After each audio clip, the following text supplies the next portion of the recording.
So as you know, the topic today is about developing my dyslexic profile. So we'll start with going through your strengths and kind of guiding you through what that involves, and then also looking at sort of your limitations. So I'll go through the outline of the webinar. So the first thing I'd like to do is just ask all of you what it's like being someone who's dyslexic and being in the workforce. What has it been like? What are your challenges? What have been your sort of successes? And then we'll move on to sort of getting to know yourself a little bit better, and then building your profile map.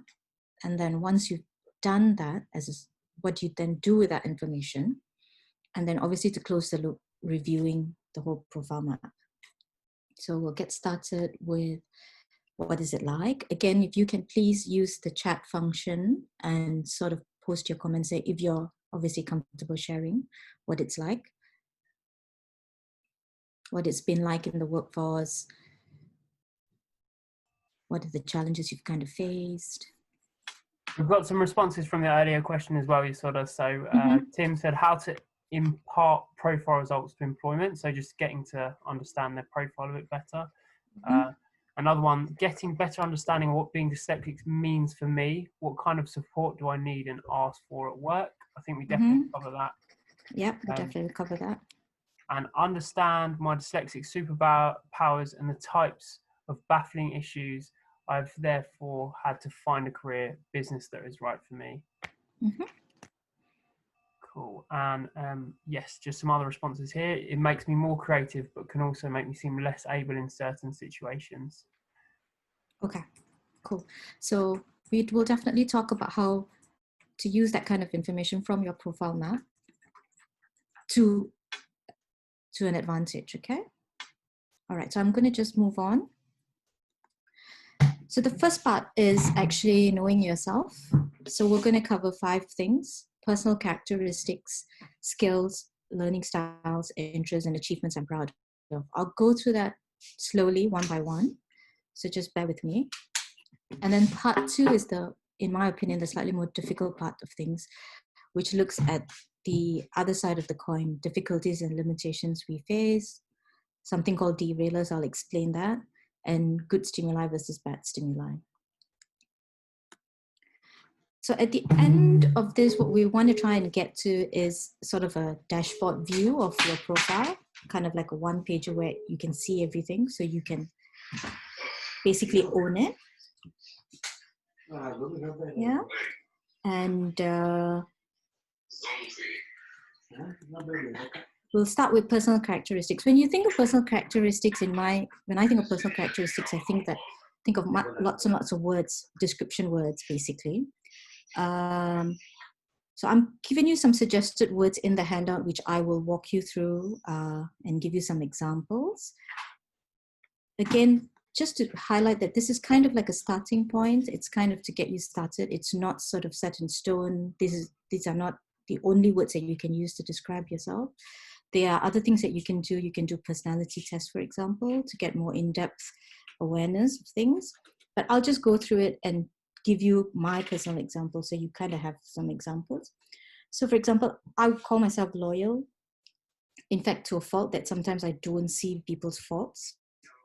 I feel that I've got a high willingness to learn, for example. I like things that keep changing, and that means I have to keep learning new skills or learning new things about a new product or service, for example. I'm quite reliable. That kind of ties in with sort of being loyal. And I'm been told, one of the other things I've been told is I'm quite responsible. So again, another way to look at characteristics is to look at compliments that you might have received in the past. That's a good way to start. And self-disciplined. I think I am quite a self-disciplined person, but that also means that maybe then I can appear to be rigid. But these are my strengths. That's the way I see it. And I'm going to sort of let you sort of just go through the slides, your handouts, and kind of maybe pick up. So this is number 1 of the handout, right? Yeah, page one of the handout. Yeah, so if anyone wants to open that up, it's on page 1. Yeah. And just choosing a 1 or 2 for yourself. Yeah, 3 to 5 is a good start. Okay. And if you've done that and you're ready to proceed, just give me a thumbs up and then I can sort of move on.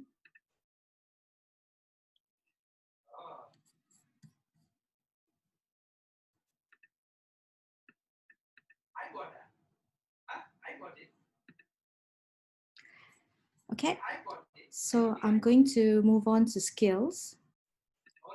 Sorry. And again, these are suggested words about the skills that a person will have. I've obviously picked a couple of ones that are dyslexic.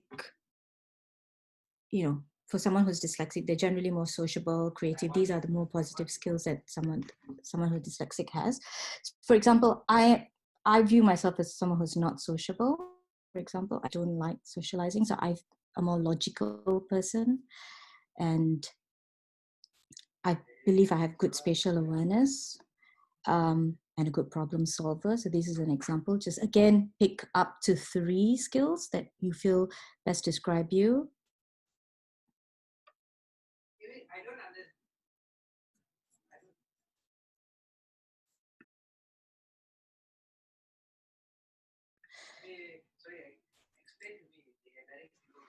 Okay.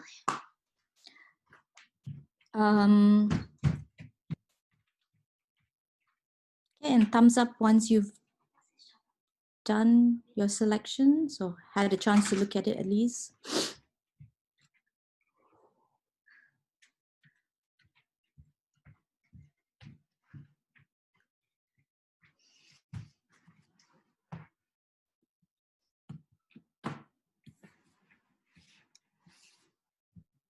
Cool. I'm just going to move on to the next slide. The next one is learning styles. I think a lot of us have probably already sort of been told about learning styles. Sorry, about learning styles. And so there's 7 different learning styles. I've given you that in the handout as well for you to kind of read about it. And I'm going to show you some examples. I'm just going to let you sort of read it, give you 2 seconds to kind of just read it. So for example, this is an IKEA diagram. And there are some people who absolutely love this sort of instructions and some people who don't. Can I just get a thumbs up for those who like it and thumbs down for people who hate it? Just to get an idea of where things are. Okay. So that's a one way of looking at learning styles. That if you're more visual, you probably like this. If you're not visual and you like written instructions, then you probably prefer something with numbers 1, 2, 3. This is another way to look at learning style. For example, if I say the word pie, some people see it as a word. Some people see the actual pie. Some people think about how it tastes in their mouth. Again, so these are just examples of learning style. This is probably something you kind of need to think about and take offline. Again, this is what you feel most comfortable doing. You probably look back at a class in school and think about how you hated the teacher just talking and talking and talking, and you prefer watching a video to learn something. So think about those kind of examples. Also, one more thing, you could be more than one. You could be visual kinesthetic or audio visual. So you may not be just completely one, just one by itself. Yeah. The next part is looking at interest. This is actually to sort of give yourself or to show your individuality in your CV. So kind of pick something that you're quite passionate about. It can be something you collect, something you like doing, something that you seem to have knowledge about that other people don't, for example. It's about celebrating your diversity. So yeah, again, take your time. There are things that probably come to mind when you think about your interests. This is just an example, like, yeah, if you were on a first date and you were kind of trying to tell somebody, these are my interests, what would you say?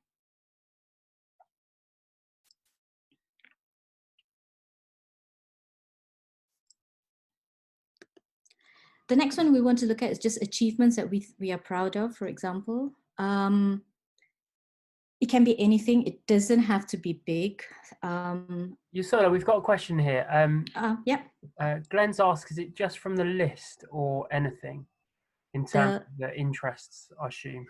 Oh, no, the interest can be anything. That's just an example, just trying to tell you, as long as it's you as a person, an individual. So you could be a wine collector. You could be someone who experiments with making cocktails, for example. So it can be anything. It's kind of, you know, giving yourself, showing your individuality. That's all. Okay. Okay, so with regards to achievements, I think being in lockdown and all of us having different coping strategies, I think we should list that down as an achievement for sure. For me, I think one of the things being in lockdown was I've been wanting to do a roast chicken, and I managed to do that for Sunday roast last week. So I'm quite happy about that. So to me, that's my achievement, being in lockdown. So for you, it can be anything. The another way to look at it is looking back at memories that stand out. They definitely stand out for a reason. So look back and think about why they stand out. That's a good way to sort of look at your achievements. The second part is of building my profile, which is what I said about the other side of the coin. So we've looked at all our strengths, all the positive side of things, but we do need to look at the weaknesses and be aware of what we struggle with, because that's important as well. So these are the three components of that part. So I'll go through that again one by one. We'll start with difficulties and limitations. This again is things that someone with dyslexia might struggle with. Not everyone has the same struggles, but yeah, it might be some of the things again. Okay, so what we do, this is in the handout. What I'd like you to do is kind of go through the list and rate it. And then again, up to 3, to start with 3 things that are poor, and then maximum of 5, not more than that, kind of identifying things that you find quite difficult. And the reason for doing that is, once you've identified that, is then looking at coping strategies and seeing whether those coping strategies that you have now are efficient. I'm going to give you a bit of time to just go through that. And then once you're done, just give me a thumbs up so I know you're done and I can move on.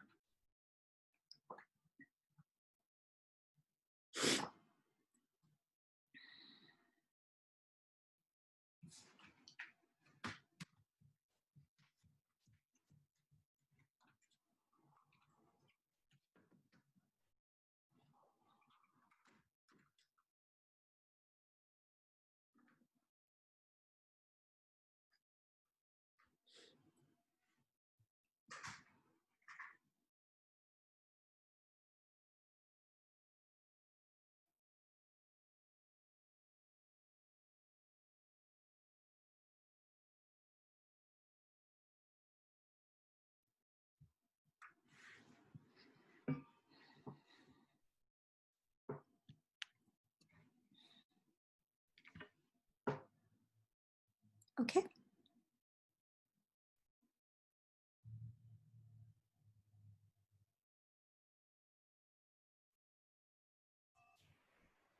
I think we've got mainly thumbs up. It's worthwhile saying to everyone, we will be following up on this session as well.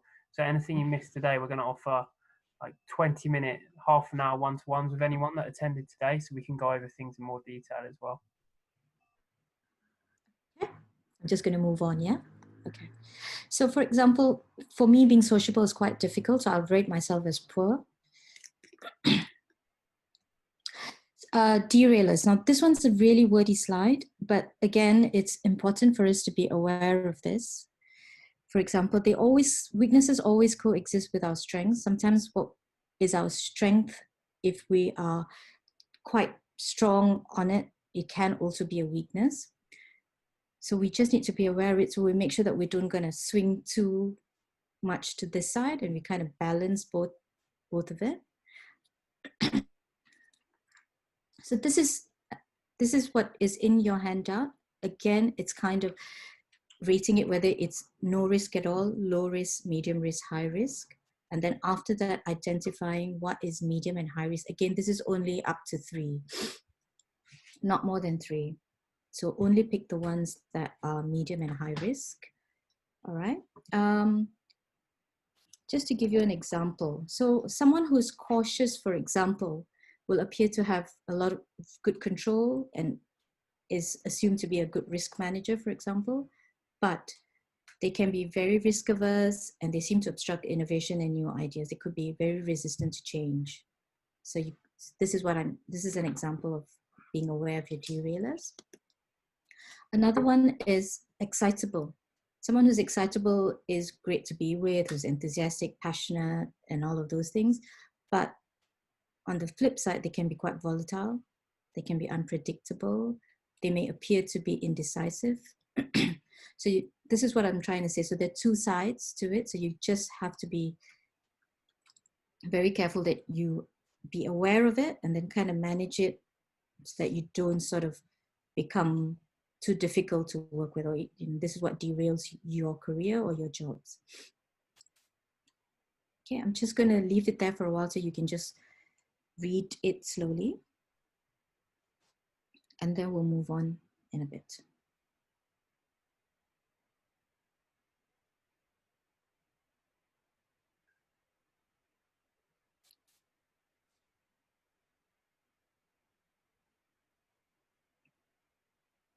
Okay. Okay, the next one is good stimuli versus bad stimuli. What I mean about this is actually looking at our 5 senses, but actually there are 7, 5 that we are aware of. The 6th and 7th is the vestibular, which is your sense of balance. And the 7th is proprioception, is just your body awareness, where things are for you. If you closed your eyes, you know where your eyes are, where your feet is, where your hands are. And how do you sort of analyze this? Basically, you're going to ask yourself this question: what sensory input do you prefer to work most efficiently with?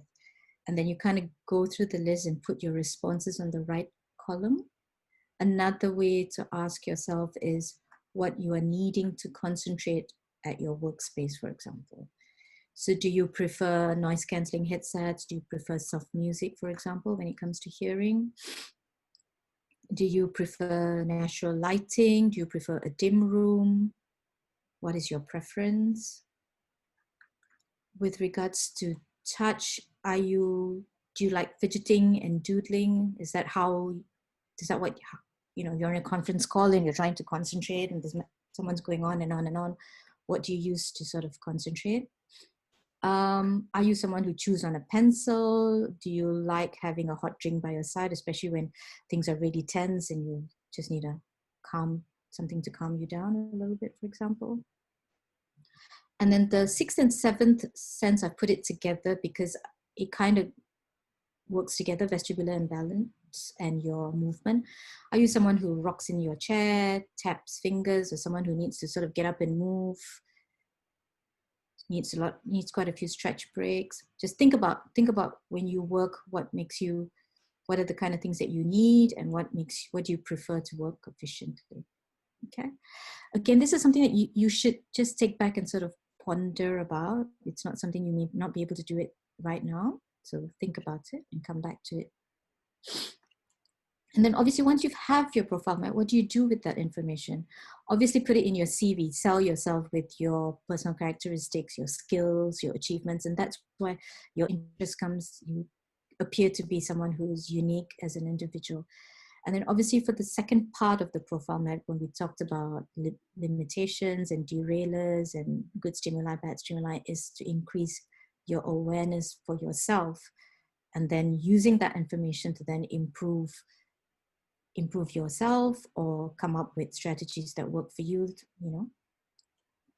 And I think everyone should at least review that to close the loop, review your profile. I think just doing it once a year so you don't feel that it's another thing that you have to do. Review it once a year. And my suggested way is to do it 3 steps. One is continue, things that you want to continue doing, things that work really well for you, things that you want to start, things maybe you feel that, noises are distracting, I should maybe use a noise cancelling headphones when I'm working. Things you want to stop doing, for example. Maybe you want to have an option of working from home. You don't want to be always working from the office, for example. And with this whole lockdown, that's an option that you can bring up with your supervisor. So this is how you sort of can do a simple sort of review. This is the end of the webinar on how to sort of develop your profile map. I am now going to hand over to Matt, who will talk to you about the Spiky Profile. Hi everyone, thanks Yashoda. Yeah, we'll have some questions for you, Yashoda, in a few minutes. So Yashoda's kind of given an outline of the different techniques used to help develop that map. And we wanted to talk about the Spiky Profile as well. So like I said earlier, everyone that's attended today, you'll get an email afterwards and you're entitled, well, you're more than welcome to have a kind of half an hour session with us next week. And we can go through your profile in a lot more detail.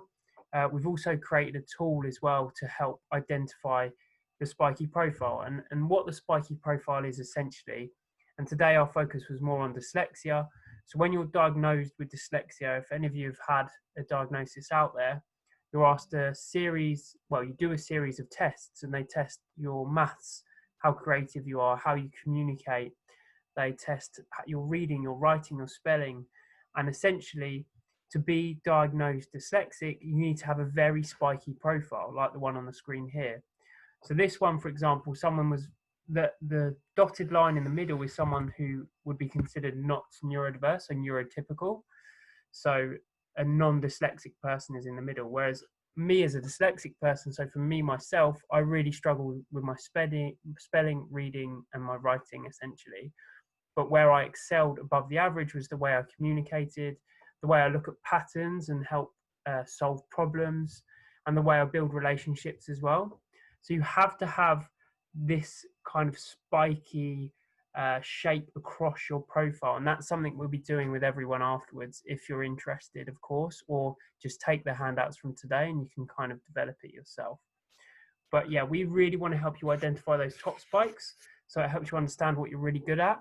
And also there is an acknowledgement of the bottom spike. So for me, knowing that my spelling is bad, I now know what support's available for me as well.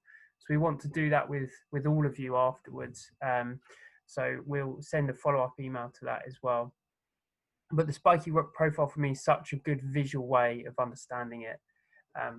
So yeah, we'll definitely send out emails afterwards. But what I'm going to do now, we've just had someone else join actually right at kind of the question period, is open this up to anyone that has questions. I know a couple of questions have come through. Look at what people are asking at the beginning and making sure we're answering that for you as well now. So, are you right to go to the next slide, Yashoda? Yeah, so just a quick one as well for myself. Last thing, for any of you that don't know who we are, I know the majority of people here today have been to one of our webinars before or been supported by us in the past. There are lots of different things we do. Do just check us out. We will be running more webinars, more workshops, more trainings. And as I said, everyone here today will have a one-to-one afterwards as well if that's something that you want. So any questions? I can only see a few cameras, so you can either write the questions into the type box, or if you're willing, you're welcome to ask the questions directly to Yashoda. I'm keen to hear from as many as you as possible at the moment.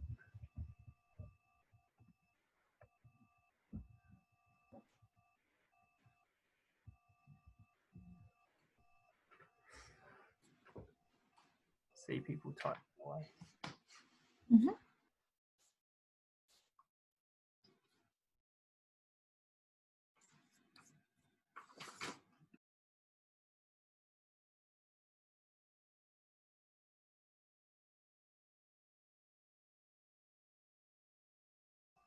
Now I'm going to unmute you and you can ask that question yourself, okay?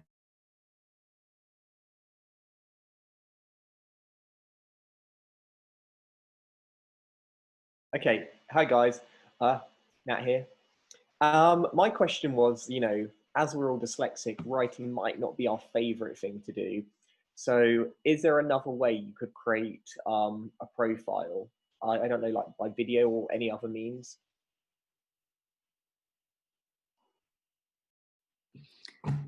I think definitely you can create it by video or whatever it is. But I think what you kind of want to do even as a dyslexic person, you tend to be quite visual, is kind of have a sort of a dashboard view and that kind of needs to be, you know, just like a mind map. It can be just single words. It can be a drawing of yourself. You know what I mean? But that the whole point is sort of having it sort of all in one place so you can see it in one go. Great. Does that make sense? Yeah? Yeah, so it could kind of be like a vision board, I suppose. Yes, yeah. That's right. So obviously that doesn't have to use words. It can be pictures. It can be, you know what it means. It can be a drawing of something, you know, it can be a memory of something. It can be a photograph of something that jogs your memory about an achievement that you've done. Yeah. No, brilliant. In my head, I'm picturing like a ransom message, you know, with the newspaper clippings. Clippings, yeah, with pictures, yeah. It sounds good. Like a scrapbook, maybe even.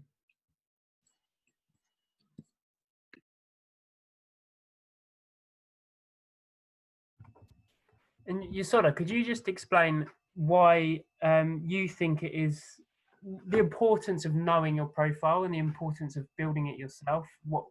Why was this a topic that you thought was particularly needed to be shared with everyone, essentially?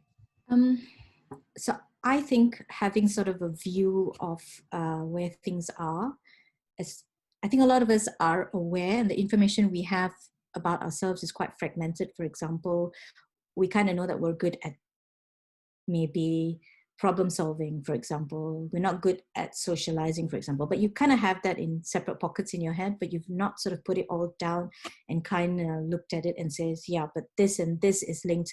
This strength is actually also weakness for me. And that's like for the derailer, for example, someone who's excitable is really friendly and sociable and all of that. But then there's also a flip side to it.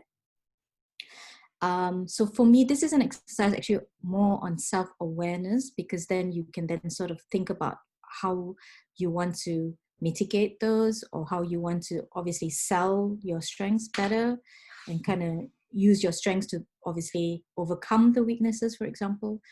And the other part of why this profile map is quite important, I think, is the sensory awareness part of it. I think that's something that all of us don't pay enough attention to, for example.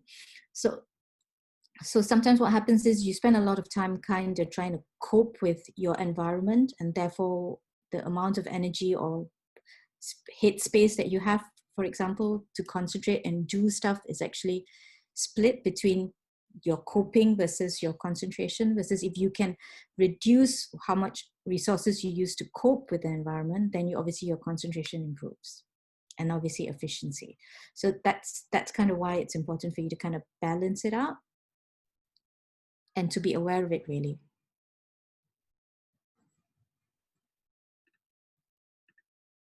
I hope that answers the question. Yeah, definitely. It's really helpful. Tim's got a question as well. Tim, do you want to go ahead and unmute yourself, or I can do it from here? I have it. Thank you. Hello. Thank you, Yasoda. Right at the end, you mentioned that the profile only needs to be done yearly, and I understand that. But the advice you gave right at the end as part of that, the what would you like to start? What would you like to stop? Do you have a kind of time frame for that? Because for me, I was thinking monthly, but I was wondering what your advice was. Obviously, ideally, if we can do it every month, if we can review our profile every month, or even every quarter, like how we would review company goals, for example, that would be excellent. But I think for individuals, just setting a goal of annually is, I think, was more achievable. So that was kind of where I was pitching it. Obviously, the frequency is completely up to you. But the 3-step continue, start, stop, that is something that you can use for anything, really. Thank you. And we've got a question from Glenn as well. Glenn, do you want to unmute yourself? Thank you. And thank you for Glenn. Hiya, thank you for the session as well. I've got a bit of a question around almost the dual uses of the kind of system you've outlined there. There's a section around traditional dyslexic thinking, which is almost trying to fix your problems. Which I'm like, you know, I have these weaknesses and I need to fix them. What about how you can use the profile to unleash what I call the superpower side, the bit that actually makes me really powerful as an individual? Yeah, so that's kind of where I was when I was talking about the second part of the profile, and I was trying to say that there's two sides of a coin. So obviously one side is, like you said, the strengths, the superpower, but the awareness part of it is just knowing that if you skewed it too far to the right or too far to the left, where does that leave you? So again, with superpowers, obviously you have your kryptonite, so you've got to be careful. You need to be aware of the kryptonite, but you kind of also need to be aware that if I use my powers too much, or I move too strongly to the left or to the right, what happens? That's kind of where it is. It's just kind of making sure that you're balancing and that you know exactly where you want to be. Cool. And Tony has said, when I have something to do, I prefer a distraction at times. Now, something that definitely popped into my head when you were talking about that. He said it helps to look at a problem in a different way. Could you just talk about that distraction element and how that can kind of support people with actually focusing more? It doesn't really. Yeah. So for example, so some people, I'm going to use the example of doodling. So for some people, especially when they're listening, I'm not a very auditory person. I'm a visual person. So if I have to listen into a call or a conference call, and it's just someone just talking and talking and talking, I normally doodle or I write it down because I'm visual kinesthetic, for example. So I need to see it, or so I write down pointers, for example. So that's my coping mechanism. But some people chew gum, for example, because that's a sensory input they need in order. Once they're chewing gum and they're getting that sensory input, they can be hyper focused, for example. So that's another example. For me, sometimes when things are very, very intense, I need to stand up, go and get a hot cup of tea or something, and having that just gives me a sense of calm, for example. So different people have different ways of coping with it. I find that when I'm really into something, I sit with my legs cross-legged on a chair, for example, because that gives me, I don't know, some sense of grounding. So all of us are very different. Can I jump in on that? Sure, Tim. Going back to what you were saying about derailers and understanding ourselves, I find there's also the opportunity to get it wrong. I need to relax for a minute. I'll watch a cat video 2 hours later. So knowing what you can't do in regards to what you're just describing, I find just as useful as knowing what does work. Yes, thanks, Tim. Thanks for adding that. Yeah.